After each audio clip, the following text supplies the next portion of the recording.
بسم اللہ الرحمن الرحیم۔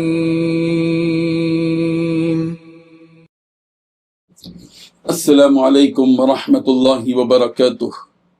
الحمد للہ وکفی وسلام علی عبادہ الذین اصطفی، اما بعد۔ حاضرین و ناظرین، یہ درس نمبر 177 ہے۔ روایت سماعت کیجیے۔ بسم اللہ الرحمن الرحیم۔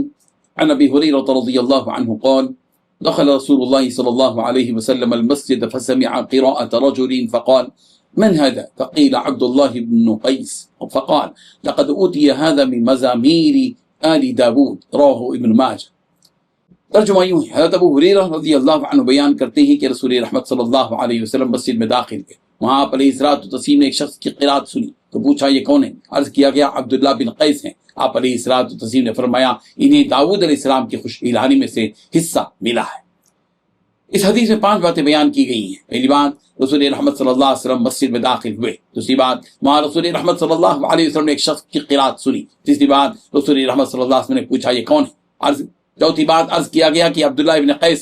پانچویں بات، رسول رحمت صلی اللہ علیہ وسلم نے ارشاد فرمایا انہیں داؤد علیہ السلام کے خوش الہانی میں سے حصہ ملا ہے۔ بزرگان محترم، آپ جانتے ہیں کہ اللہ تبارک و تعالیٰ نے حضرت داؤد علیہ السلام کو ایک خاص قسم کی خوش الہانی عطا فرمائی تھی۔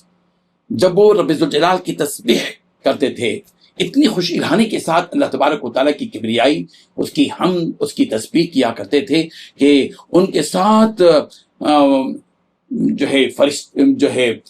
پرندے بھی تسبیح کیا کرتے تھے، پہاڑ تسبیح کیا کرتے تھے۔ اس قدر خوش الہانی ان کے اندر تھی۔ اللہ کے نبی صلی اللہ علیہ وسلم نے حضرت عبداللہ بن قیس کو سنا تو ان کی قرات کے بارے میں پیارے پیغمبر صلی اللہ علیہ وسلم نے ارشاد فرمایا کہ عبداللہ ابن قیس کو پروردگار نے حضرت داؤد علیہ السلام کی خوش الہانی میں کا ایک حصہ عطا فرمایا۔ کیا قرات ہوگی، کیا انداز تھا ان کا، کیا خوش الہانی ہوگی۔